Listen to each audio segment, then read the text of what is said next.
وخير الهدي هدي محمد صلى الله عليه وعلى آله وصحبه وسلم وشر الأمور محدثاتها فإن كل محدثة بدعة وكل بدعة ضلالة وكل ضلالة في النار. Alhamdulillah, kembali di malam hari ini kita bisa berkumpul bersama-sama untuk kita bermajelis ilmu agama dengan membaca kitab Syarah Al-Arba'in An-Nawawiyah karya Syekh Al-Allamah Shalih Al-Fauzan hafizahullah ta'ala. Pembahasan kita sudah masuk dalam penjelasan tentang rukun iman yang kelima, dan beliau sebutkan rukun iman yang kelima secara terperinci. Di antaranya adalah seorang beriman akan adanya hari hisab, hari pengadilan, di mana segala sesuatunya akan diadili, akan dihitung oleh Allah Subhanahu wa taala. Baik, kita lanjutkan. Berkata Syekh Shalih Al-Fauzan hafizahullah taala, silakan. Bismillahirrahmanirrahim. Qala syarih Shalih Al-Fauzan hafizahullah taala, thumma ba'da wa minhum man yuhasabu.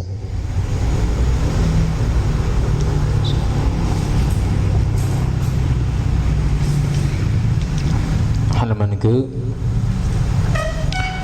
64.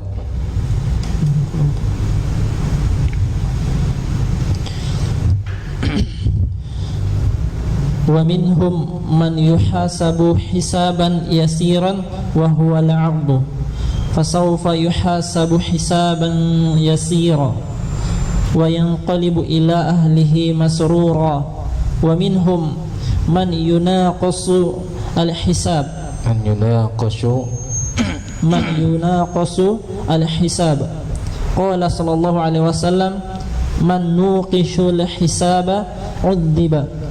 Wa hadhihi al-asnafu thalatha fi haqqil mu'minina. Fal mu'minu yuhasabu hisaba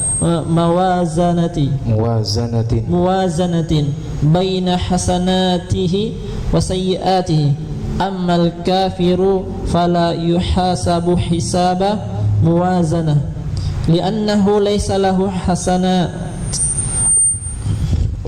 walakinnahu yuhasabu hisaba taqriran yuqarraru bi'a'malihi hatta ya'tarifa biha. Baik, kata Syekh Shalih Al-Fauzan hafizahullah ta'ala, di antara manusia ada di antara mereka yang dihisab dengan hisab yang mudah. Ini pembahasan seputar bagaimana manusia pada hari kiamat akan diaudit, akan dihisab oleh Allah Subhanahu wa taala, baik yang mukmin atau yang kafir. Tapi untuk orang beriman, mereka dihisab dengan hisab yang mudah. Apa maksud daripada hisab yang mudah? Kata beliau, wa huwal 'ardhu, itu hanya sekedar ditampakkan kesalahan mereka.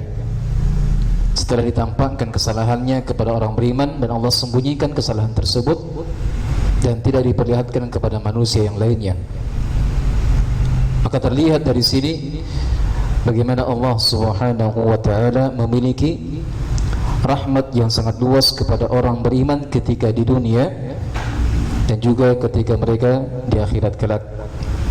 Untuk orang beriman, mereka dihisab, tapi hisabnya mudah. Bagaimana caranya? Ditampakkan kepada mereka kesalahan ini, dosa ini, dosa ini. Kemudian disembunyikan kesalahan tersebut, tidak ditampakkan kepada manusia yang lainnya. Dalam bahasa Arabnya disebut fala yufdhah. Orang beriman itu tidak akan dibongkar kejelekannya. Orang beriman, orang bertakwa, orang saleh, dia perlihatkan kepada yang bersangkutan, ini kesalahanmu, ini perbuatanmu, tapi tidak diterangkan, tidak disampaikan kepada halayak umum. Kenapa? Karena Allah persiapkan rahmat untuk orang beriman pada hari kiamat 99 rahmat. Subhanallah. Kata Nabi SAW, Inna Allah khalaqa mi'ata rahmah, rahmatun wahidah yanziluha Allahu fis sama' wa tis'atun wa tis'ina yumkinnahu subhanahu wa ta'ala yawmal qiyamah li'ibadihi al-mu'minin. Kata Rasulullah SAW, sesungguhnya Allah menciptakan 100 rahmat. Satu rahmat diantaranya Allah sudah turunkan ke dunia. Dengan satu rahmat ini sehingga terjadilah kasih sayang di antara manusia. Seorang bapak tidak tega melukai anaknya. Seorang ibu tidak rela apabila anaknya kesusahan. Seorang tetangga merasa tidak nyaman apabila tetangganya yang lain mendapatkan kesulitan. Bahkan rahmat ini juga berlaku kepada hewan-hewan, sehingga bagaimanapun buasnya dia tidak tega untuk menelantarkan anaknya. Itu pengaruh daripada satu rahmat yang Allah turunkan ke dunia. Jelas? Bagaimana besarnya pengaruh daripada satu rahmat yang Allah turunkan ke dunia, yang kita saksikan bagaimana besarnya pengaruhnya, maka tentunya 99 rahmat ya Allah persiapkan untuk orang beriman pada hari kiamat jauh lebih besar lagi pengaruhnya. Saking besarnya rahmat itu sehingga pada hari kiamat orang beriman hanya ditampakkan saja kesalahannya, tapi tidak dibongkar. Wahai fulan, ini kesalahanmu, ini kesalahanmu, ini kesalahanmu. Tapi tidak disebutkan di halayak umum, tidak disebutkan kepada manusia seluruhnya, hanya ditampakkan saja. Itulah yang disebut dengan hisaban yasira, hisab yang mudah. Untuk siapa itu? Untuk orang beriman. Masya Allah. Fasawfa yuhasabu hisaban yasira wa yanqalibu ila ahlihi masrura. Maka mereka akan dihisab dengan hisab yang mudah, dan mereka akan kembali kepada keluarganya dalam keadaan bergembira. Orang beriman pada saat mereka sudah dihisab oleh Allah dan mereka masuk ke dalam surga, maka mereka akan dikumpulkan bersama keluarganya ketika di dunia. Dikumpulkan. Tapi ingat, selama mereka menjalin hubungannya di atas keimanan dan ketakwaan, selama mereka masih punya keimanan, maka orang beriman akan dikumpulkan bersama keluarganya pada hari kiamat. Tapi kapan sudah beda keimanan, tidak akan dikumpulkan orang kafir dengan orang mukmin, tidak akan bisa dikumpulkan. Walladzina amanu wattaba'athum dzurriyyatuhum biimanihim dzurriyyatahum alhaqna bihim dzurriyyatahum wama alatnahum min 'amalihim fi syai' kullu imri'in bima kasaba rahin. Kata Allah, dan bagi orang beriman kami akan ikutkan keluarga mereka dan keturunan mereka dengan keimanan mereka pada hari kiamat. Itu orang beriman. Kapan mereka beriman di dunia, mereka dan keturunannya, maka pada hari kiamat akan dikumpulkan oleh Allah Subhanahu wa taala, dan pada saat mereka kembali bersama keluarganya dalam keadaan bergembira. Wa yanqalibu ila ahlihi masrura. Wa minhum man yunaqashu an hisab. Dan di antara mereka ada yang dipertanyakan hisabnya. Wahai fulan, engkau berbuat begini. Dipertanyakan hisabnya di hadapan semua manusia. Siapa mereka? Itulah orang yang celaka. Itulah yang dipastikan akan mendapatkan siksaan oleh Allah. Kapan ditanya, kapan dikritisi, kapan diaudit oleh Allah, maka pasti akan disiksa. Karenanya Rasulullah SAW mengatakan, man nuqishan hisab uzib. Barang siapa yang ditanya tentang hisabnya, maka dia pasti akan diadab. Hadis ini berlaku kepada orang kafir yang mereka tidak beriman, hisabnya mereka akan dipertanyakan. Segala sesuatu yang ditanya, dari yang kecilnya sampai yang paling besarnya, dari amalan yang pernah mereka sembunyikan sampai amalan yang pernah mereka tampakkan, semuanya akan ditanya.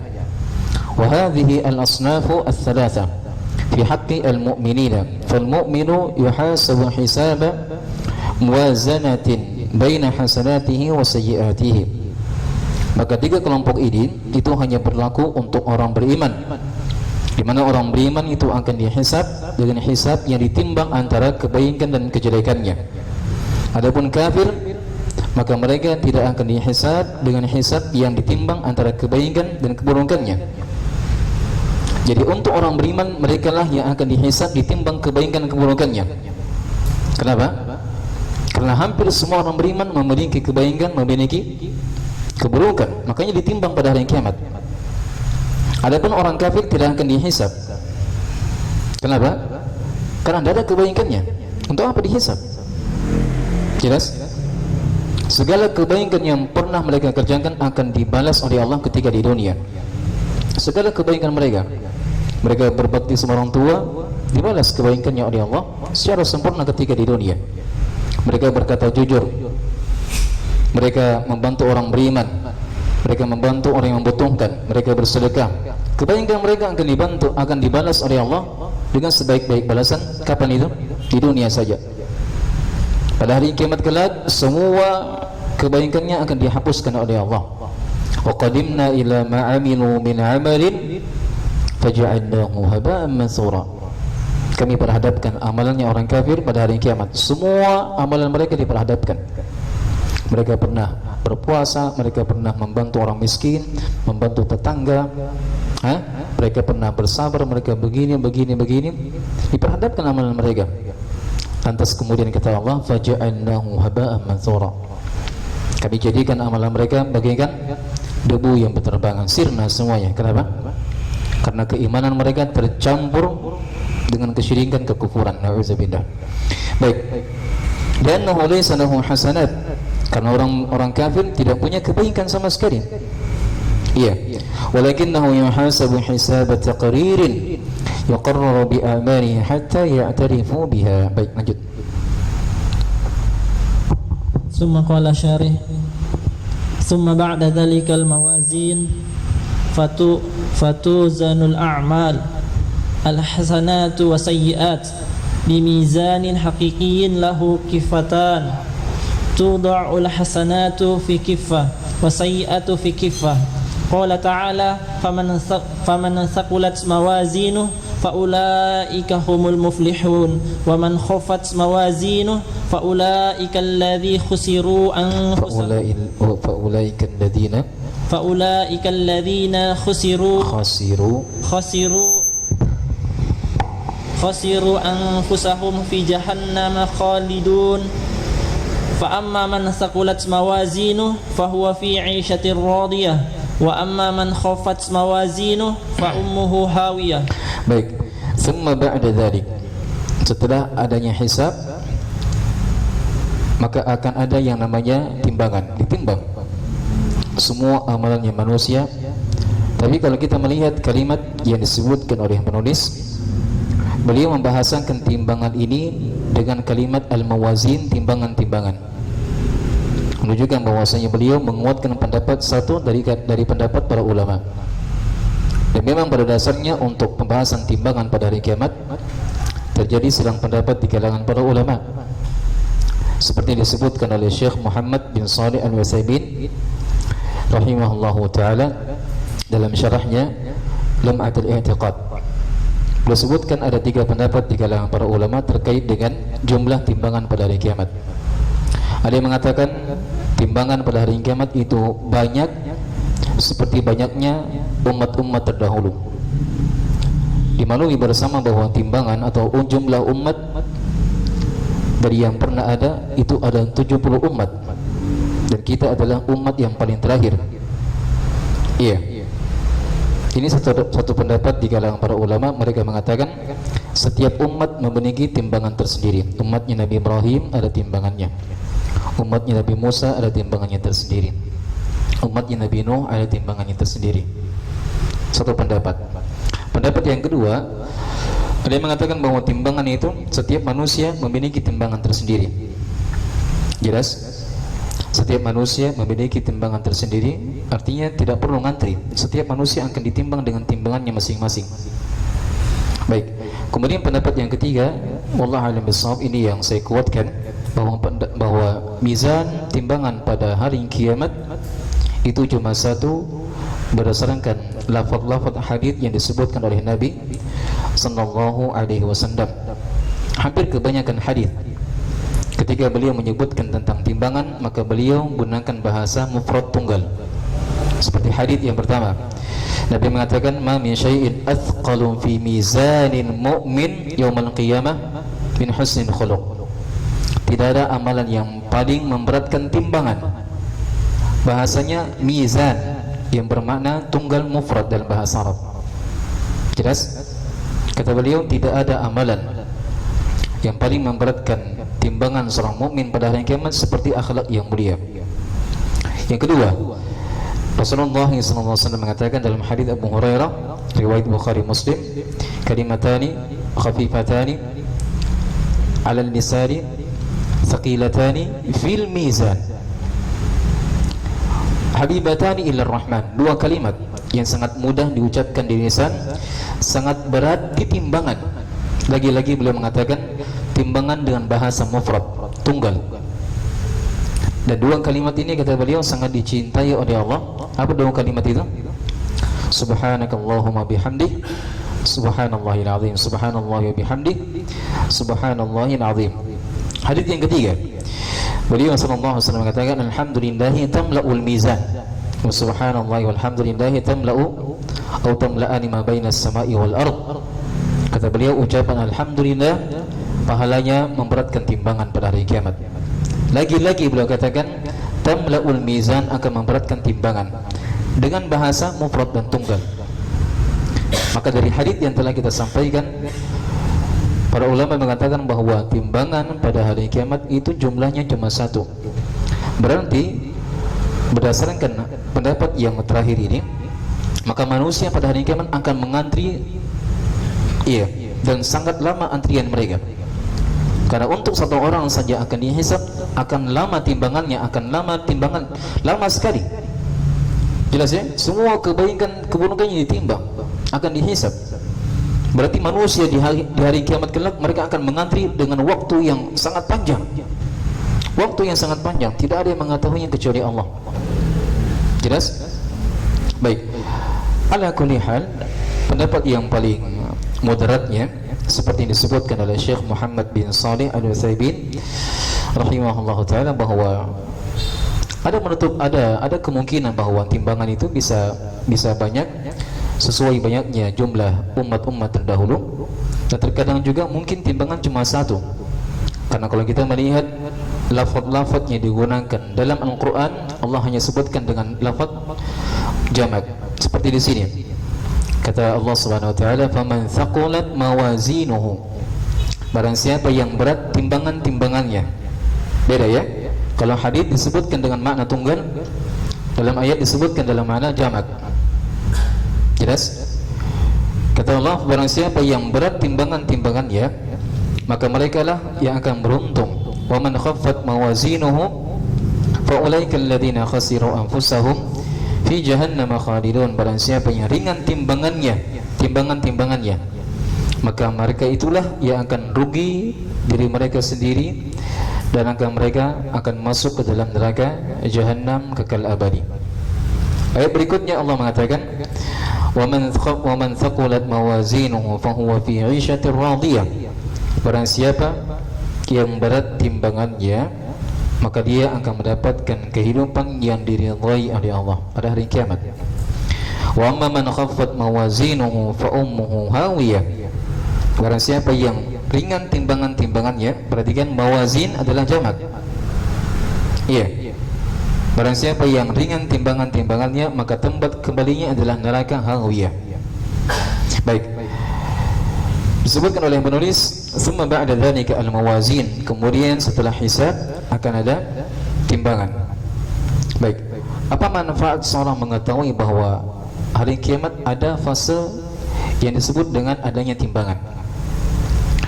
Dari sini kita bisa mengambil pelajaran bahwa kalau pada hari kiamat akan ada yang namanya timbangan, maka segera kita timbang hisabnya, timbang amalannya kita. Sudah seberapa banyak amalan yang kita kerjakan, sudah sejauh mana amalan yang kita kerjakan, kemudian apakah sudah ikhlas. Sebab pada hari kiamat semua amalan kita akan ditimbang, yang kecilnya, yang besar, semuanya akan ditimbang oleh Allah Subhanahu wa taala. Jadi persiapkan amalan sebanyak-banyaknya, jangan sampai pada hari kiamat ternyata timbangan kebaikan kita lebih sedikit daripada timbangan keburukan. Nauzubillahi min dzalik. Fatuzanu al-a'malu al-hasanat was-sayyi'at. Amalan akan ditimbang kebaikan dan keburukannya. Bimizanin haqiqiyyin lahu kiffatan. Dengan mizan sesuai dengan hakikatnya, yang dia memiliki dua neraca, seperti timbangan yang kita kenal. Hanya saja tentu berbeda. Ya, tentu berbeda dari sisi kaifiat dan bentuknya. Tapi di sini beliau menyebutkan bahwa timbangan pada hari kiamat ada dua neraca. Satu neraca akan diletakkan kebaikan, dan neraca yang satunya akan diletakkan keburukan. Kemudian disebutkan juga permasalahan, disebutkan oleh para ulama, apa yang ditimbang pada hari kiamat? Apakah manusianya, ataukah amalannya, ataukah lembaran catatan amalan? Tiga pendapat disebutkan oleh Syekh Muhammad bin Shalih Al-Utsaimin, dan beliau sebutkan pendapat yang paling moderat, pendapat yang paling pertengahan, bahwa ada kemungkinan pada hari kiamat terkadang manusia yang ditimbang, terkadang juga amalan yang ditimbang, terkadang juga catatan amalannya yang ditimbang. Itu pendapat yang paling kuat, dikuatkan oleh Syekh Muhammad bin Shalih Al-Utsaimin rahimahullahu taala dalam syarahnya Aqidah As-Safariniyah. Baik. Disebutkan oleh penulis, pada hari kiamat ada timbangan yang sesuai dengan hakikatnya, yang memiliki dua neraca. Tudha'u al-hasanatu fi kiffatin, akan diletakkan kebaikan dalam satu neraca, kemudian keburukan akan diletakkan pada neraca yang lainnya. Allah mengatakan seperti ayat yang sudah kita sampaikan tadi. Kemudian disebutkan oleh penulis, yakni mawazin a'malihi fatudha'u hasanatuhu fi kiffatin wa sayyi'atuhu fi kiffatin fa ayyuhuma rajaha fa innahu ya'khudhu jazaa'ahu bimujabi dhalik min rujhani hasanati aw rujhani sayyi'at. Subhanallah. Kata beliau, maksudnya timbangan amalannya. Setiap kebaikannya akan diletakkan pada satu neraca, kemudian segala keburukannya akan diletakkan pada neraca yang lain. Siapakah di antara keduanya yang paling berat? Maka apabila kebaikannya yang berat, maka dia akan berbahagia. Dan barang siapa yang keburukannya yang berat, maka dia akan merugi selama-lamanya. Wa hadza min adlillahi annahu la yadhlimu ahadan bal yujazi al-insana bi'amalihi. Kenapa harus ada timbangan? Kenapa harus ada timbangan? Kenapa tidak langsung dimasukkan saja ke surga? Kan begitu? Kenapa dihilangkan saja timbangan? Kenapa mesti ada timbangan? Kan Allah sudah tahu yang akan masuk surga, yang akan masuk neraka. Kenapa mesti ada timbangan dulu? Mungkin ada yang bertanya.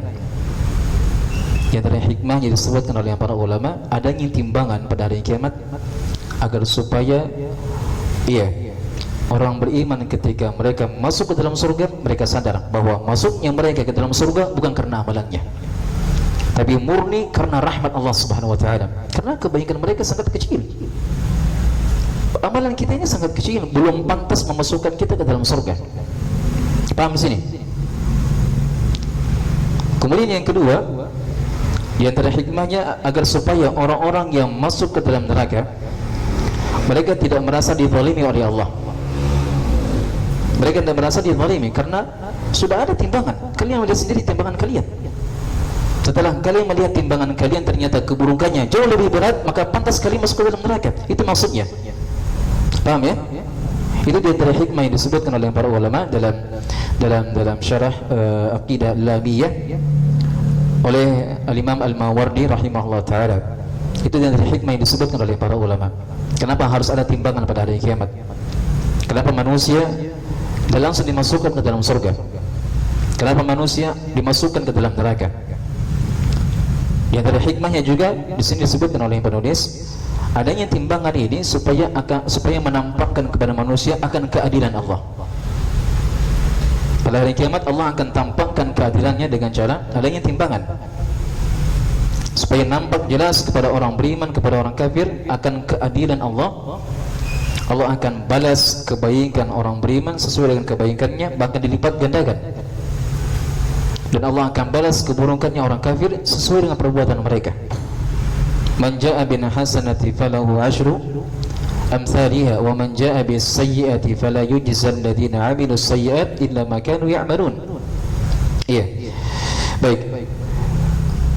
Kata beliau, hadza min adlillahi. Ini dia di antara bentuk keadilan Allah, bahwasanya Allah tidak akan menzalimi siapapun dari hamba-hambanya. Tidak di dunia dan tidak pula di akhirat. Allah tidak akan menzalimi hamba-hambanya. Iya. Bahkan Allah Subhanahu wa taala yujazi al-insana bi'amalihi. Allah akan membalas manusia sesuai dengan kadar amalannya. Dan dilebihkan, dan dikurangi juga. Bahkan orang beriman ketika beramal kebaikan dilipat gandakan. Untuk kebaikan dilipat gandakan, tapi keburukan dibalas sesuai dengan keburukannya. Berarti lagi-lagi di sini pengaruh daripada rahmatnya Allah. Jelas ya? Karena untuk kebaikan akan dilipat gandakan, sementara keburukan tidak dibalas sesuai dengan keburukannya. Berarti besar sekali rahmat yang Allah persiapkan untuk orang-orang beriman. Baik, lanjut.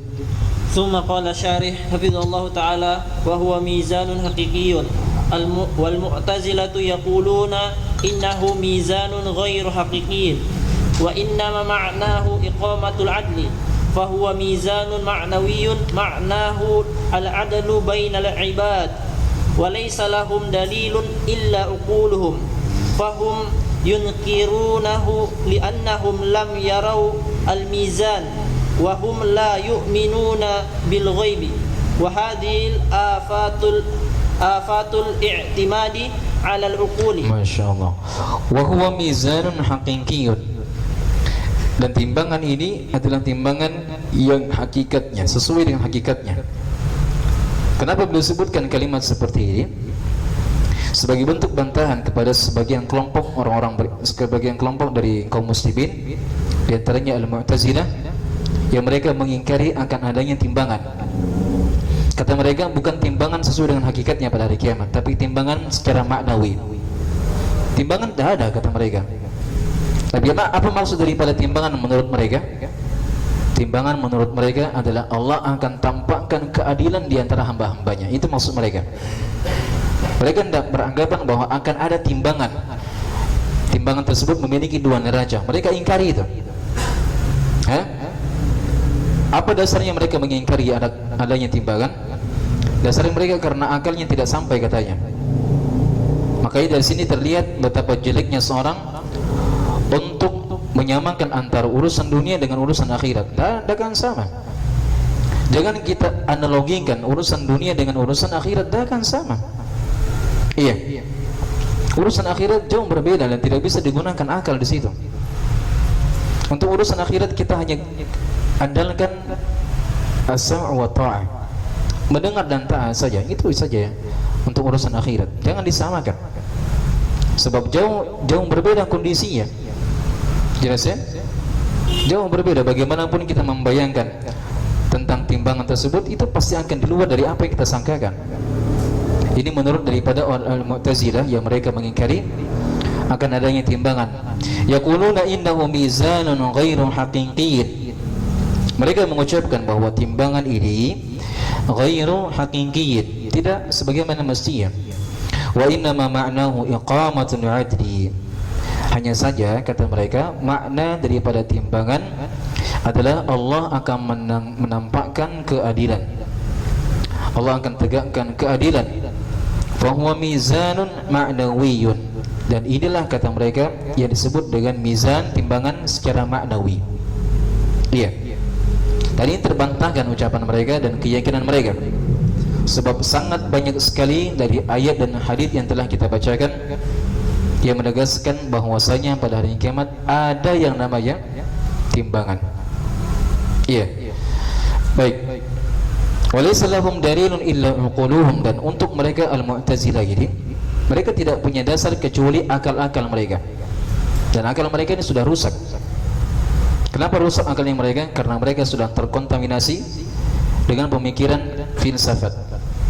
Ada 3 kelompok dari kelompok kaum muslimin. Iya. Ada 3 kelompok di tubuh kaum muslimin, yang mana 3 kelompok ini sangat terpengaruh dengan pemikiran filsafat. Yang pertama pemikiran Jahmiyah, yang kedua pemikiran Mu'tazilah, dan yang ketiga pemikiran Asy'ariyah. Makanya tidak heran ketika kita melihat ada ustadz-ustadz viral di media sosial yang mereka berpemahaman Asy'ariyah, Mu'tazilah, Jahmiyah. Ujung-ujungnya pemahaman mereka sama dengan pemahaman filsafat, hampir sama. Bagaimana kemiripannya? Mengedepankan akal dalam pembahasan nama dan sifat Allah. Itu disebutkan oleh Syekhul Islam. 3 kelompok besar di tubuh kaum muslimin yang sangat terpengaruh dengan pemikiran filsafat. Yang pertama siapa tadi? Jahmiyah. Yang kedua Al-Mu'tazilah, ini pembahasan kita. Yang ketiga Asy'ariyah, yang dianut oleh kebanyakan tokoh-tokoh masyarakat di negara kita. Pemikiran Asy'ariyah, yang mana 3 kelompok ini adalah 3 kelompok besar yang ada di tubuh kaum muslimin, yang mereka sudah terkontaminasi dengan pemikiran filsafat. Iya. Jadi berbahaya. Ini dampak buruknya tadi. Yang terpengaruh daripada Al-Mu'tazilah, mereka sudah terpengaruh dengan pemikiran filsafat ini, ya, menggunakan akal dalam urusan akhirat. Itu metodenya filsafat itu. Metodenya orang-orang filsafat dianut oleh orang-orang Mu'tazilah. Untuk urusan akhirat mereka mengedepankan akalnya. Fahum yunkiruna li'annahum lam yaru al-mizan. Mereka mengingkari timbangan karena mereka tidak pernah melihat mizan tersebut. Mereka tidak melihat timbangan tadi. Jadi setiap kali mereka tidak melihat, maka mereka ingkari. Maka sangat pendek sekali akalnya mereka. Apakah setiap kita tidak melihat kemudian kita ingkari? Oh tidak. Akalnya ini yang tidak kita lihat. Apakah ada akalnya manusia? Silahkan bilang tidak. Kalian wahai Mu'tazilah yang mengatakan ini timbangan kami tidak pernah melihatnya, makanya tidak ada pada hari kiamat. Oh begitu kaidahnya kalian, setiap kalian tidak melihat kemudian kalian ingkari. Sekarang akal, kalian tidak lihat toh? Apakah ada akalnya manusia? Silahkan bilang tidak. Kalau kalian bilang tidak, maka kalian adalah orang yang paling pertama, iya, yang mengatakan bahwa manusia tidak punya akal, dan kalian juga termasuk sebagai orang yang tidak berakal. Berarti kalian orang gila, kan begitu? Kan begitu ya? Silahkan. Maka mereka pasti terdesak untuk mengatakan, oh ya akal ada. Apakah kalian melihatnya? Tidak. Sama juga timbangan yang Allah sebutkan dalam Al-Quran dan juga disebutkan oleh Nabi, memang kita tidak melihatnya. Iya. Tapi bukan artinya setiap yang tidak dilihat di dunia kemudian tidak ada di akhirat. Baik. Lanjut lagi. Masya Allah. ثم قال الشارح حفظه الله تعالى لأن المؤمن لا يعتمد على عقله. Belum ya, saya belum selesaikan. Wahum la yu'minuna bil ghaib.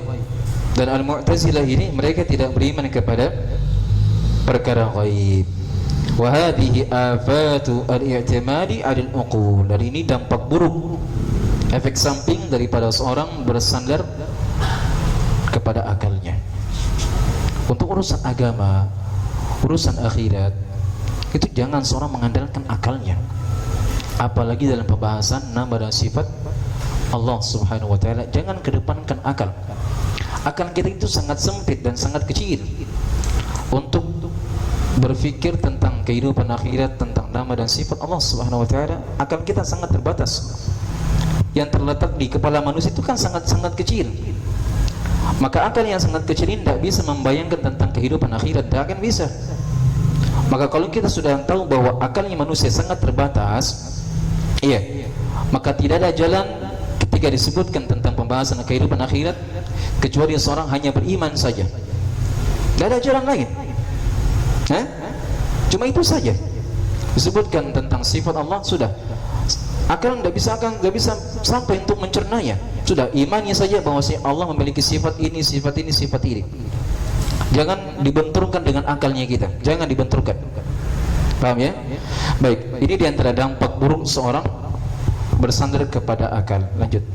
Li'anna al-mu'mina la ya'tamidu ala aqlihi fi kulli syai'. Al-aqlu dalilun walakin la yakunu huwa kulla syai'. Hunaka asya'u la yudrikuha al-aqlu. Fal umurul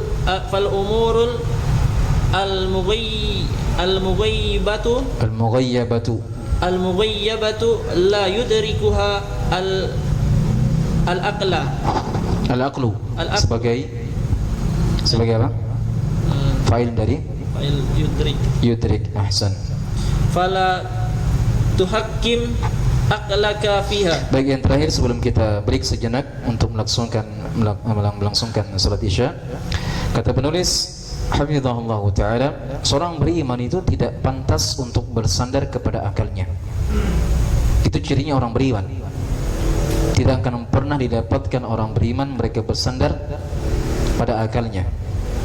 Iya. Memang akal, kata beliau, memang akal itu merupakan dalil. Tapi dalil hanya sekedar menguatkan saja, bukan dijadikan sebagai patokan dan dasar. Kita dalam agama membutuhkan memang akal, butuh, tapi bukan sebagai pokok dalam beristidlal. Seorang dalam berdalil yang dikedepankan adalah dua perkara, Al-Quran dan Sunnah Rasulullah SAW. Akal boleh digunakan hanya sekedar untuk menguatkan saja, sebagai penguat, bahasa Arabnya sebagai tabi, pengikut, bukan dijadikan terdepan. Akal terlebih dahulu, kemudian Al-Quran dan Sunnah. Salah, itulah metodenya orang-orang filsafat. Mereka mengedepankan akalnya mereka daripada Al-Quran dan Sunnah. Adapun orang beriman tidak, mereka tidak bersandar kepada akalnya, namun mereka tetap menetapkan bahwasanya akal adalah dalil, tapi bukan dalil utama. Dia hanya tabi', pengikut daripada Al-Quran dan Sunnah. Walakin la yakun huwa kulla syai'in, tetapi akal ini tidak bisa dijadikan untuk segala perkara, tidak bisa. Hunaka asya' la yudrikuha al-aqlu. Bahkan di sana banyak perkara yang tidak bisa dijangkau oleh akalnya manusia. Apa di antaranya? Al-umuru al-mughayyabah, perkara-perkara ghaib. Apa itu perkara ghaib? Apa itu perkara ghaib? Semua yang terjadi pada hari kiamat itulah perkara ghaib. Semua yang terjadi pada hari kiamat, dari alam barzakh, alam kubur, dibangkitkan manusia, bagaimana kondisinya mereka, bagaimana hisab, bagaimana timbangan, bagaimana ini, itu semuanya perkara ghaib. Akal manusia tidak akan bisa sampai menerkanya. Maka kalau kita sudah tahu bahwa akal ini sangat terbatas, sudah imani saja. Jelas? Baik, yang terakhir, fala tuhakkim aqlaka fiha, maka jangan engkau jadikan sebagai hukum. Jangan engkau jadikan akalmu sebagai hukum untuk menghukumi dari perkara-perkara ghaib. Baik, insyaallah taala kita akan lanjutkan setelah salat Isya. Kita break sejenak. Subhanakallah bihamdik, asyhadu an la ilaha illa anta, astaghfiruka wa atubu ilaik. Walhamdulillah wahdahu la syarika lah, wa asyhadu anna Muhammadan abduhu wa rasuluh sallallahu alaihi wa ala alihi wa sahbihi wa sallam tasliman katsira, amma ba'd. Baik, kita lanjutkan pembahasan kita disebutkan oleh penulis hafizahullah taala. Lanjut.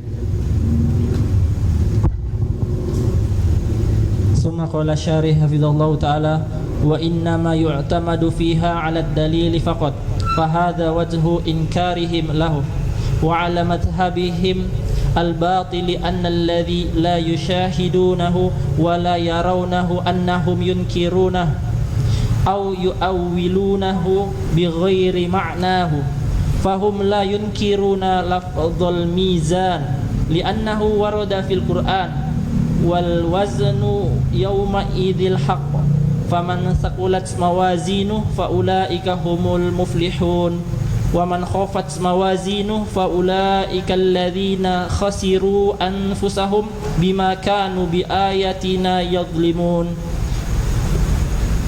Fa amma man saqulat mawazinuhu fahuwa fi 'ishatir radiyah wa amma man khafat mawazinuhu fa ummuhu hawiyah. Fala yunkiruna lafdhal mawazin walakin yufassirunaha wa yuharrifunaha عن معناها كما هو حالهم مع سائر النصوص التي تخالف عقولهم يحرفونها عن معناها الصحيح. Baik, kata Syekh Salih Al-Fauzan hafizahullah ta'ala, wa innama yu'tamadu fiha 'ala ad-dalil faqat, dan akal tersebut hanya diikutkan untuk menguatkan dalil semata. Jadi dalil fungsinya atau akal fungsinya adalah menguatkan dalil dan bukan dijadikan sebagai dalil utama. Baik, fahadha wajhu inkarihim lah. Inilah sisi bagaimana mereka mengingkari timbangan tersebut. Wa ala madhhabihim al-batin anna alladhina la yushahiduna wa la yarawnahu annahum yunkiruna. Dan berangkat daripada pemikiran mereka yang batil tadi ini, bahwa setiap apa yang tidak bisa dilihat oleh mata kepala maka berarti mereka ingkari. Berangkat dari pemikiran mereka yang batil ini mengharuskan bahwa setiap apa yang mereka tidak saksikan dengan mata kepala maka pasti mereka ingkari. Ini benar atau tidak? Jelas keliru. Iya.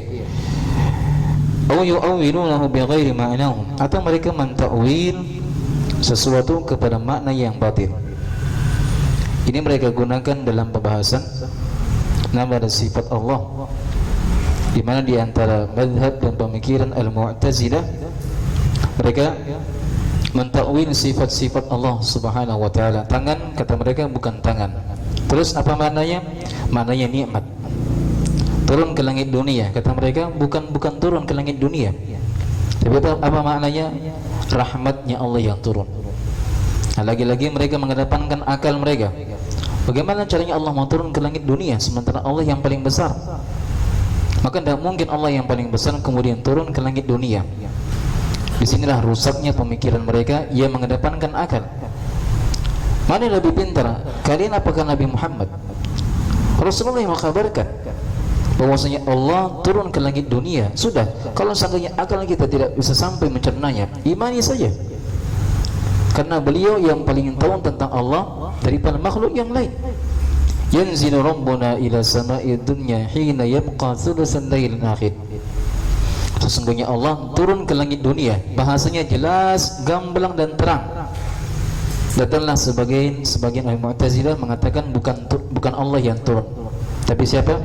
Rahmatnya, kata mereka. Ini apa namanya? Mazhabnya Al-Mu'tazilah, pemikirannya mereka dalam pembahasan nama dan sifat Allah, maka mereka biasanya mentakwilnya. Fahum la yunkiruna lafzal mizan. Dan sebenarnya Al-Mu'tazilah ini mereka tidak mengingkari lafaz mizan itu sendiri. Timbangannya mereka tidak ingkari. Atau lafaz timbangan mereka tidak ingkari. Tapi yang mereka tempuh adalah ketika disebutkan lafaz mizan timbangan, mereka palingkan kepada makna yang lain. Kata mereka bukan timbangan secara hakikatnya, tapi apa makna daripada timbangan? Apa mereka tafsirkan tadi? Keadilan. Maksudnya kata mereka timbangan di sini Allah akan tampakkan keadilan di hadapan seluruh manusia. Apakah ini sejalan dengan pemahamannya salafus salih, pemahamannya para ulama? Tidak sejalan. Bahasanya jelas, di situ disebutkan timbangan. Dan Nabi menyebutkan bahwa timbangan pada hari kiamat lahu kiffatan, memiliki dua neraca. Maka tidak layak ketika timbangan yang Allah sebutkan dalam Al-Quran dan disebutkan dalam hadis kemudian ditafsirkan dengan makna keadilan. Iya. Liannahu warada fil Qur'ani, karena timbangan ini al-mizan itu sudah disebutkan dalam Al-Quran. Wal waznu yawma idzinin haqq, dan timbangan pada hari itu kata Allah adalah kebenaran, benar adanya. Benar adanya. Faman thaqulat mawazinuhu faulaika humul muflihun. Barang siapa yang berat timbangannya maka merekalah yang beruntung. Wa man khaffat mawazinuhu faulaika alladziina khasiru anfusahum bima kanu biayatina yadhlimun. Dan barang siapa yang ringan timbangannya maka mereka itulah yang merugikan diri mereka sendiri, disebabkan karena mereka menzalimi atau mereka zalim terhadap ayat-ayat kami. Kemudian Allah mengatakan, barang siapa yang berat timbangan-timbangannya, maka mereka akan mendapatkan kehidupan yang diridhai. Dan barang siapa yang ringan timbangan-timbangannya, maka tempat kembalinya adalah neraka hawiyah. Ini untuk kalimat hawiyah ini ya. Di sini letak celakanya orang-orang awam. Saya punya keluarga, diceritakan oleh orang tua saya. Kalau tidak salah sepupunya orang tua, diceritakan bahwasanya anaknya itu bernama Hawiyah. Kenapa? Karena disebutkan dalam Al-Quran. Subhanallah. Padahal dia tidak tahu Hawiyah itu artinya nama neraka. Kenapa dah dikasih nama syaitan sekalian? Hah? Kan syaitan disebutkan juga dalam Al-Quran. Atau kasih nama Fir'aun, Haman, Qarun. Iya. Ada kasih nama itu saja. Tidak semua disebutkan dalam Al-Quran kemudian baik. Ada nama-nama yang tidak bagus. Seperti ini, Hawiyah, ini nama neraka di sini. Hawiyah. Jelas ya? Syaitan juga disebutkan dalam Al-Quran. Apakah bagus? Tidak bagus dia. Iya. Jadi ini pentingnya seorang belajar ya. Tidak sembarangan ambil nama dalam Al-Quran kemudian kita jadikan nama untuk anak, untuk ini. Jangan. Dan ini yang terjadi. Iya. Jadi Hawiyah ini adalah neraka di antara nama-nama neraka. Oleh karenanya pada ayat berikutnya Allah mengatakan, "Wa ma adraka ma hiya narun hamiyah." Tahukah kalian apa itu Hawiyah? Ialah neraka ya, api yang sangat panas. Disebutkan oleh para ulama bahwa Hawiyah nama daripada nama neraka pada hari kiamat. Baik. Fala yunkiruna lafzal mawazin. Maka mereka tidak mengingkari lafaz timbangan itu. Iya. Walakin yufassirunaha wa yuharrifunaha an ma'naha. Akan tetapi yang mereka tempuh adalah mentafsirkan dan mentahrif, menyelewengkan maknanya kepada makna yang batil. Jadi bentuk kekeliruan dalam beragama. Ketika ada lafaz dalam Al-Quran kemudian dipalingkan kepada makna yang batil. Mizan timbangan, bukan timbangan. Tapi apa maknanya? Keadilan. Ini bentuk kekeliruan dalam beragama. Sudah, kalau ada disebutkan tentang timbangan, tetapkan sebagaimana mestinya. Jangan diselewengkan kepada makna yang batin. Iya. Ada disebutkan tentang apa namanya alam barzakh, sudah tetapkan alam barzakh. Jangan ditafsirkan kepada makna yang lain. Hah? Atau ada tentang sifat-sifat disebutkan dalam Al-Quran. Ya. Sudah tetapkan sebagaimana mestinya. Allah yang lebih tahu tentang dirinya daripada makhluknya. Hah? Bukan urusan kita untuk mentakwil kepada makna ini, kepada makna ini. Baik. Lanjut.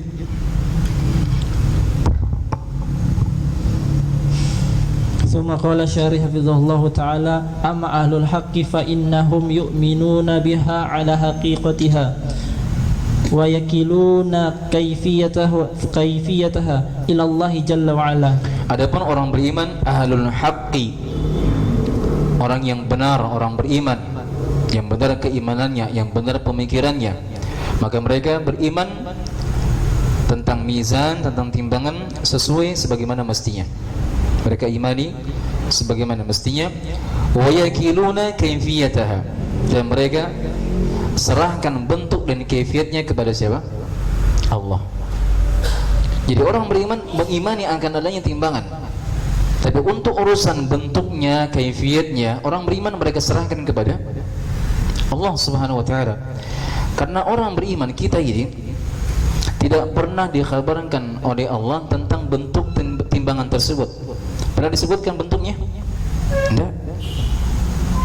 Makanya kita hanya sekedar mengimaninya saja. Tapi untuk kaifiat dan bentuknya kita serahkan kepada Allah, karena Dia yang lebih mengetahui. Dan bukan urusan kita untuk mengetahui bagaimana bentuknya, bagaimana kaifiatnya, bukan urusan kita. Kita hanya diberikan beban untuk mengimaninya saja. Dan bukan urusan kita untuk mentakwilnya, mengarahkan kepada makna yang batin, bukan urusan kita. Baik. Thumma hunaka tatayyuru suhufi fa amma man utiya kitabahu bi yaminihi fayaqulu ha umqra'u kitabiyah illa qawlihi ta'ala wa amma man utiya kitabahu bishimalihi fayaqulu ya laitani lam uta kitabiyah. ثم بعد هذه الأهوال كلها هناك الصراط منصوبا على متن جهنم ما شاء الله. والصراط هو الطريق وهو ما يسمى بالقنطرة على متن جهنم أي على وسط جهنم يمر الخلائق كلهم على هذا الصراط وهو أدق من الشعرة وأحد من السيف وأحر من الجمر ويمر الناس عليه على قدر أعمالهم تجري بهم أعمالهم فوق الصراط. Baik, selesai tentang timbangan disebutkan oleh penulis, yang mana timbangan ini merupakan fase yang akan dilewati oleh setiap manusia. Kemudian fase berikutnya ada yang disebut dengan tatayur as-suhuf, di mana lembaran-lembaran amalan akan berterbangan, akan diberikan kepada pemiliknya masing-masing. Dengan istilah lain, bahwa setelah catatan amalan ditimbang tadi, maka catatan amalan ini diberikan kepada manusia, kepada pemiliknya. Ini disebutkan oleh penulis. Dan diberikan catatan amalan setelah ditimbang amalan mereka. Fa amma man utiya kitabahu biyaminihi fayanqulu ha umqra'u kitabiyah. Adapun orang yang diberikan kitabnya, catatan amalannya dengan tangan kanannya, ini orang beriman, mereka akan diberikan catatan amalannya dengan tangan kanan mereka.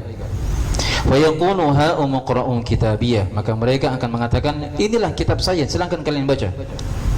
Artinya orang beriman akan berbangga dengan catatan amalan mereka, karena mereka sudah sadar ini catatan kebaikan, mereka terima dengan tangan kanannya. Maka mereka mengatakan, fa yaqulu ha umqra'u kitabiyah, inilah kitabnya kami, catatan kami, silakan kalian baca. Mereka berbangga dan berbahagia. Ila qaulihi ta'ala, sampai Allah berfirman dalam surah Al-Haqqah, wa amma man utiya kitabahu bishimalihi fa yaqulu ya laitani lam uta kitabiyah. Adapun orang yang diberikan catatan amalannya dengan tangan kirinya, maka dia akan mengatakan, wahai celakanya saya, kalau sekiranya saya tidak diberikan kitab ini. Inilah tentang pembahasan bagaimana Allah akan berikan catatan amalan kepada pemiliknya masing-masing. Iya. Maka pikirkan, kita akan tergolong sebagai kelompok yang mana?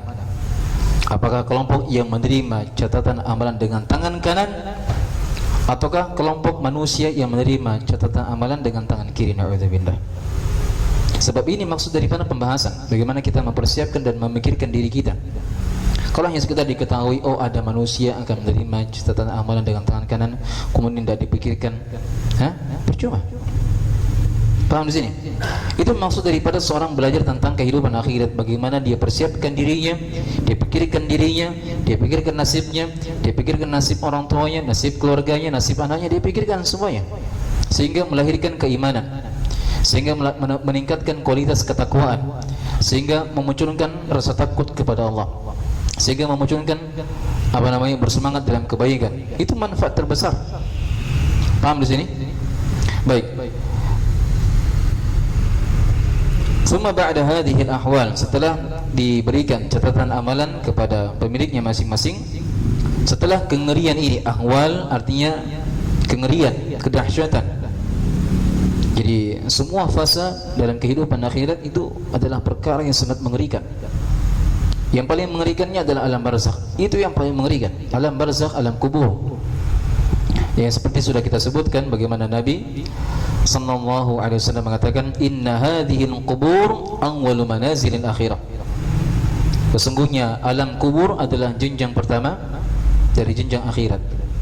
Barang siapa yang selamat di alam kuburnya, maka setelahnya akan dimudahkan baginya, dimudahkan ketika timbang amalannya, dimudahkan pada saat dibangkitkan pada hari kiamat, dimudahkan pada saat dikumpulkan di padang mahsyar, dimudahkan seluruhnya. Kapan dimudahkan? Kalau dia bisa menjawab pertanyaan di alam kubur. Iya.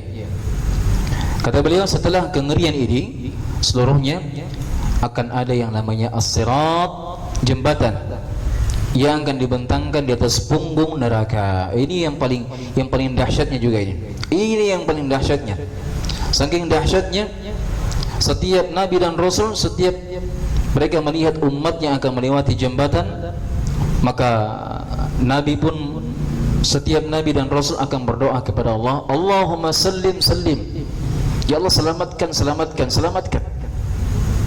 Setiap nabi dan rasul mereka melihat umat yang akan melewati jembatan tadi, maka mereka berdoa keselamatan untuk umatnya. Ya Allahumma sallim sallim. Ya Allah, selamatkan, selamatkan. Karena itu mengerikan sekali. Dan seorang berjalan di atas jembatan tadi ala qadri a'malihim, sesuai dengan kadar amalannya. Kalau di dunia ketika mereka bersemangat mengerjakan kebaikan, terdepan mereka. Salat berjamaah selalu di saf pertama. Puasa Senin Kamis tidak pernah ditinggalkan. Bermajelis ilmu agama selalu terdepan. Hafalan Quran dia yang paling terdepan, paling tercepat. Iya, sebelum adzan dikumandangkan dia sudah di masjid. Orang tua senantiasa berbakti kepadanya. Tidak ada kebutuhan orang tua kecuali dia penuhi. Orang yang membutuhkan pasti dia penuhi kebutuhannya. Yang seperti ini akan cepat sekali melewati jembatan. Cepat sekali. Iya. Orang yang melewati jembatan itu akan sesuai dengan kadar amalannya. Kapan dia bersegera dalam kebaikan, maka cepat juga melewati jembatan. Cepat sekali.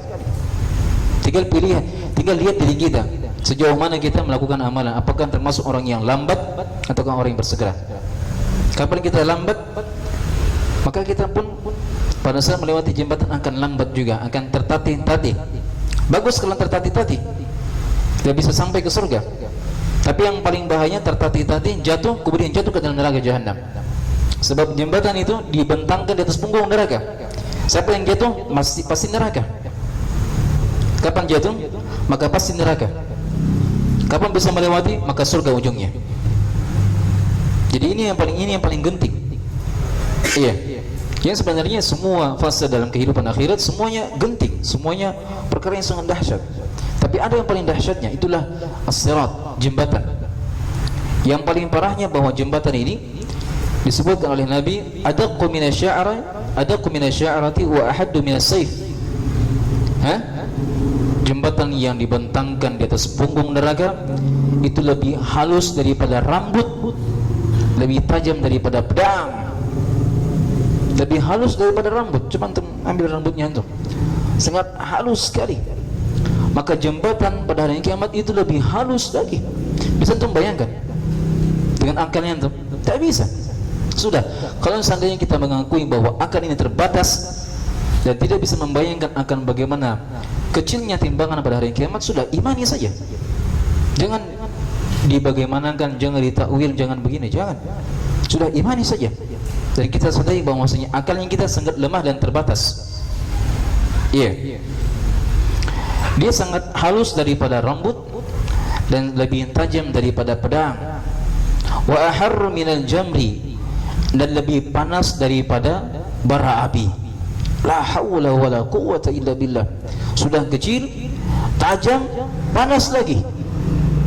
Maka tidak ada yang selamat ketika melewati jembatan kecuali orang-orang yang mendapatkan rahmat, petunjuk, hidayah dan taufik dari Allah. Tidak ada yang bisa melewatinya. Tidak ada yang bisa melewati jembatan kecuali orang yang mendapatkan pertolongan dari Allah. Dan yang melewati jembatan ini hanya khusus orang beriman saja. Jadi kita ini akan melewati jembatan, insyaallah. Selama kita masih beriman sampai meninggal, kitalah yang akan melewati jembatan. Orang kafir tidak akan melewati jembatan, langsung diseret ke dalam neraka jahanam. Langsung diseret dalam neraka jahanam. Fa ammal kafir fayatasaqatuna fi nari jahannam. Adapun orang kafir, mereka akan berjatuhan. Baru melewati jembatan langsung dijatuhkan ke dalam neraka jahanam. Subhanallah. Jadi persiapkan diri untuk melewati jembatan itu. Secepat apa kita dalam melaksanakan amalan saleh? Orang tua, sudahkah kita berbakti? Al-Quran sudahkah kita baca? Zikir-zikir dan doa-doa sudahkah kita hafalkan? Masjid-masjid sudahkah kita makmurkan? Puasa sudahkah kita kerjakan? Sedekah sudahkah kita keluarkan? Ilmu sudahkah kita mempelajarinya? Pikirkan diri. Kapan kita terdepan dalam melaksanakan itu? Insya Allah juga pada saat melewati jembatan akan terdepan juga cepat. Dan Nabi menyebutkan orang-orang yang melewati jembatan, di antara mereka ada yang seperti kilat, cepat sekali. Ya mungkin itu para nabi dan para rasul, mungkin. Dan mungkin juga para sahabat. Karena mereka dalam kebaikan adalah orang yang paling terdepan. Bukan cuma Yamaha saja yang paling terdepan. Bukan cuma Yamaha semakin di depan. Para sahabat itu paling terdepan juga dalam kebaikan. Jelas? Kemudian Nabi mengatakan ada di antara mereka yang melewati jembatan, iya, seperti orang yang berlari sangat kencang. Itu mungkinlah para ulama. Mungkin mereka para ulama dari kalangan tabi'in, tabi'ut tabi'in, ulama imam mazhab dan seterusnya. Mungkin mereka yang akan berlari sekencang-kencangnya. Ada yang mereka yang berjalan, ada yang mereka tertatih-tatih, kemudian jatuh, kemudian tersungkur dalam neraka jahanam. Na'udzubillah. Kata Allah mengatakan, wa im minkum illa wariduha kana ala rabbika hatman maqdiyya. Sesungguhnya kalian pasti akan melewatinya. Wa im minkum illa wariduha. Sesungguhnya kalian wahai orang beriman pasti akan melewati. Kana ala rabbika hatman maqdiyya. Dan itu kata Allah adalah perkara yang sudah ditentukan oleh Rabb kalian. Sudah ditentukan oleh Allah. Pasti setiap manusia, yang tua, yang kaya, yang miskin, yang kaya, yang orang kaya, orang miskin, semuanya akan melewatinya, tidak terkecuali. Iya. Untuk orang muslim ya, orang beriman tidak terkecuali. Adapun orang kafir mereka akan berjatuhan. Masya Allah. Yamurrun nasu alaihi ala qadri a'malihim. Manusia akan melewati, baik kalimat manusia di sini sudah kita ketahui maknanya ya. Siapa yang dimaksudkan? Orang beriman, kaum muslimin. Manusia yang akan melewati jembatan ini sesuai dengan kadar amalannya. Bukan menggunakan Fortuner, tidak menggunakan Alphard, tidak menggunakan Lamborghini di situ. Tidak ada gunanya sudah di situ. Tidak bermanfaat lagi di situ. Manusia di zaman sekarang berbangga-bangga, ini dibikin konten Lamborghini saya, ini Fortuner, ini Alphard, berbangga-bangga, padahal pada hari kiamat tidak akan berguna. Itu keadaannya manusia kan? Itu keadaannya manusia zaman sekarang. Para artis, para YouTuber, para selebgram, itu semua kondisinya mereka berbangga-bangga dengan mobil mewah. Kalau mau beli mobil baru dibuatkan konten. Iya. Hai guys, ini kan begitu ya. Hai guys, saya baru beli mobil baru, harganya 3M, 5M. Tidak ada manfaatnya semua itu. Tidak ada manfaatnya. Anda melewati jembatan bukan pakai mobil, tapi dengan jalan kaki. Dan itu tergantung dengan amalan kita. Subhanallah. Jadi kata beliau, manusia akan melewati jembatan sesuai dengan kadar amalannya. Mereka akan berjalan, amalannya akan berjalan di atas jembatan. Baik, lanjut. Yang terakhir kata beliau, Tsumma qala syarih hafizallahu taala, faminhum man yamurru. Baik, faminhum man. Man di sini apa i'rabnya? Faminhum man. Apa i'rabnya situ? Apa i'rabnya? Faminhum man yamurru. Ahsan, fa'il muqaddam bimana alladhi. Man yang bermakna alladhi, dan sini man isim mausul tak? Ahsan. Jadi dia man bimana al-mausul bimana alladhi, dan dia sebagai fa'il muqaddam. Baik, ahsan. Lanjut. Faminhum man yamurru kal barqil khatif, wa minhum man yamurru karrih, wa minhum man yamurru kal farasil jawad, wa minhum man yamurru karukabil ibli, wa minhum man ya'du adwa, wa minhum man yamshi mashya, wa minhum man yazhafa zahfa, wa minhum man yukhtafu wa yulqa fi jahannam. La ilaha illallah. Baik, kata beliau, di antara mereka ada yang melewati jembatan seperti kilat, seperti kilat yang menyambar. Ya mungkin ini para nabi dan para rasul, atau mungkin para sahabat. Wa minhum man yamurru karrih. Ada di antara mereka yang melewati seperti angin kencang. Iya. Wa minhum man yamurru kal farasil jawad. Di antara mereka ada yang melewati seperti kuda yang berpacu, sangat kencang sekali. Wa minhum man yamurru karrukabil ibil. Dan di antara mereka ada yang melewatinya seperti orang yang mengendarai unta. Bagaimana unta jalannya? Pelan. Pelan tapi pasti. Iya. Pelan tapi pasti dia. Wa minhum man ya'du 'adwan. Dan ada di antara mereka yang berjalan cepat. Iya. Ada yang berjalan cepat. Wa minhum man yamshi mashyan. Dan ada di antara mereka yang berjalan pelan. Ada yang berjalan cepat, ada yang berjalan pelan. Siapa itu? Allahu a'lam bissawab. Apakah termasuk kita ataukah yang lainnya? Tinggal kita lihat diri kita. Wa minhum man yahzafu zahfan. Dan ada di antara mereka yang terjatuh tertatih-tatih. Iya. Wa minhum man yukhtafu wa yunqa fi jahannam, na'udzubillah. Dan di antara mereka ada yang disambar. Disambar oleh apa? Disambar oleh kalalib, sebuah jeruji-jeruji yang terbuat dari besi yang siap mengait siapa saja yang melewati jembatan. Makanya orang yang pelan jalannya ketika melewati jembatan pasti akan diseret oleh kalalib tadi, jeruji yang terbuat dari besi yang akan siap menarik bagi siapa saja yang melewati jembatan. Iya, itu Allah persiapkan memang kalalib, besi-besi yang akan siap menarik siapa saja yang melewati jembatan. Siapa mereka? Itulah mereka yang berjalan dengan pelan. Pasti akan tertarik. Wa minhum man yukhtafu wa yulqa fi jahannam. Di antara mereka ada yang disambar oleh kalalib tadi dan kemudian dilemparkan ke dalam neraka jahannam. La haula wala quwwata illa billah. Ini saya nasihatkan kepada semua ya, kalau sudah kita pulang ke rumah, kita buka lagi kitab-kitab ini, kita renungi bersama. Diharapkan agar supaya kita menambah keimanan dan kita persiapkan diri, kita renungi, kita hisab diri kita sebelum kita dihisab oleh Allah. Kita timbang amalan kita sebelum amalan kita ditimbang oleh Allah Subhanahu wa taala, seperti ucapan Umar bin Khattab, hasibu anfusakum qabla an tuhasabu wazinuha qabla an tuzanu. Ucapan Umar bin Khattab radhiyallahu an. Kata beliau, hisablah diri kalian sebelum kalian dihisab oleh Allah. Hisab diri, apa yang sudah kita bikin hari ini, apa yang kita perbuat, sudah berapa banyak kesyukuran yang saya buat di hari ini. Hisab. Kemudian wazinuha qabla an tuzanu. Dan timbanglah amalan kalian sebelum kalian ditimbang oleh Allah Subhanahu wa taala. Masya Allah. Baik, kita selesaikan sedikit ya. Selesaikan, ini ada paragraf yang terakhir, kita baca sedikit. Lanjut.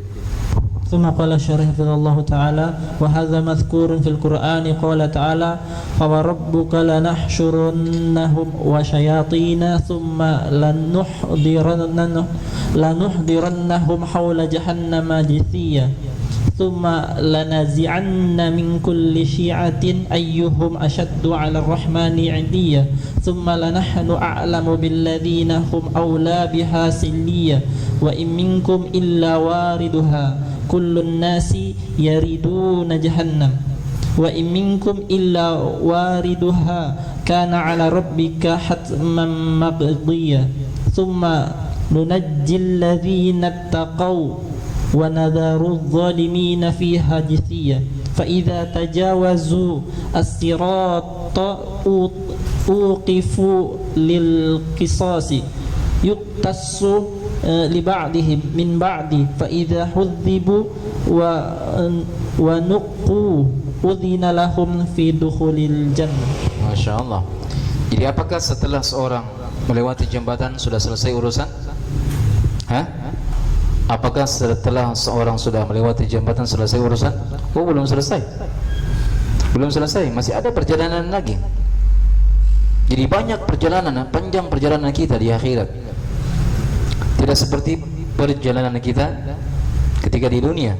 Kita kalau mau ke Sorowako, Palopo, sebentar, 1 jam, 2 jam, 3 jam, 5 jam, 7 jam selesai sampai. Tapi perjalanan sampai ke surga ribuan tahun lamanya baru bisa sampai ke surga. Ribuan tahun, bahkan jutaan tahun mungkin. Bahkan jutaan tahun. Di padang mahsyar saja itu bisa ribuan tahun orang menunggu untuk diadili di hadapan Allah. Ribuan jutaan tahun mungkin. Wallahu a'lam. Sementara di dunia sesaat. Ada yang 60 tahun, 70 tahun, ada yang 50 tahun, sebentar sekali. Tapi padang mahsyar, timbangan, diserahkan catatan amalan itu wallahu a'lam berapa juta tahun di situ. Apakah setelah itu selesai? Belum selesai. Ada jembatan lagi. Di situ lagi berapa puluh tahun wallahu alam, karena orang ngantri lagi. Berapa juta manusia? Tak terhingga manusia. Semuanya akan melewati. Dan jembatan cuma satu. Jadi pasti orang ngantri kan? Itu yang akan membuat lama prosesnya. Iya. Dari awal sampai akhirnya akan melewati jembatan, kecuali orang-orang kafir tadi. Apakah setelah itu selesai? Belum selesai. Ada namanya qisas lagi. Mereka akan berdiri di sebuah tempat yang namanya qantara. Qantara itulah tempat sebelum masuk seorang ke dalam surga, di mana di situ manusia akan diadili, akan dikisas. Yang pernah berbuat kezaliman dibalas kezalimannya. Yang pernah mengambil harta diadili oleh Allah, dikisas. Iya. Pada hari kiamat manusia yang terbunuh di dunia tanpa hak, kata Nabi, fayati yaumal qiyamah wa qad hamilan ra'sahu fayaqulu ya Rabb salhu lima qatalani. Setiap orang yang terbunuh di dunia ini tanpa hak, pada hari kiamat mereka akan membawa kepalanya, dia gandeng kepalanya, dan dia akan mengatakan kepada Allah, ya Allah, tanyakan dia kenapa dia membunuh saya. Itulah akan ditegakkan qisas. Jadi orang yang terbunuh, orang yang terzalimi, orang yang tertindas di dunia ini sabar, Allah Subhanahu wa taala akan mengadilinya. Khususnya orang yang terbunuh tadi saya katakan, mereka akan membawa kepalanya. Jadi kepalanya sudah hilang, mereka akan bawa kepalanya, dan dia akan bertanya kepada Allah, ya Allah, tanyakan si fulan yang membunuh saya, fima qatalani, kenapa dia bunuh saya. Setelah sudah dibersihkan, setelah dikisas antara satu dan yang lainnya, barulah mereka diizinkan masuk ke dalam surga. Berapa juta tahun di situ dikisas? Wah, mungkin jutaan tahun lagi. Jadi panjang sekali perjalanan di akhirat, panjang. Itulah yang membuat Abu Hurairah menangis sejadi-jadinya. Beliau menangis sejadi-jadinya sehingga sahabat-sahabat yang lain bertanya, kenapa engkau menangis? Fama yubkik ya Abu Hurairah, apa yang membuat engkau menangis? Kata beliau, as-safaru tawil wa zadun qarib. Saya menangisi karena perjalanan di akhirat sangat panjang, sementara bekal sangatlah terbatas. Bekal kita sangat terbatas, sedikit. Apa yang mau dibanggakan? Hafalan Quran? Hafalan Quran kita terbata-bata lagi. Hafalan Quran belum tahu maknanya juga. Hafalan Quran tapi mungkin masih banyak salah-salahnya. Apa yang mau dibanggakan? Salat malam kita belum tentu khusyuk. Apa yang mau dibanggakan? Sedekah kita siapa yang jamin sudah ikhlas? Barangkali ada riyanya. Barangkali ada riyanya, ada ujubnya, ada ininya. Apa yang mau dibanggakan? Pernah bangun masjid? Siapa yang jamin masjidnya kita bangun sudah ikhlas karena Allah? Tidak ada yang mau dibanggakan. Paham sini? Baik. Subhanallah, ini pembahasan sangat penting ya. Saya nasihatkan untuk kedua kalinya, kalau kita sudah sampai di rumah kita ulang kembali agar supaya membekas di dalam hati kita dan kita bisa ambil pelajaran darinya. Baik, mungkin sampai di sini. Insyaallah taala kita akan lanjutkan pada pertemuan berikutnya. Semoga Allah Subhanahu wa taala berikan manfaat.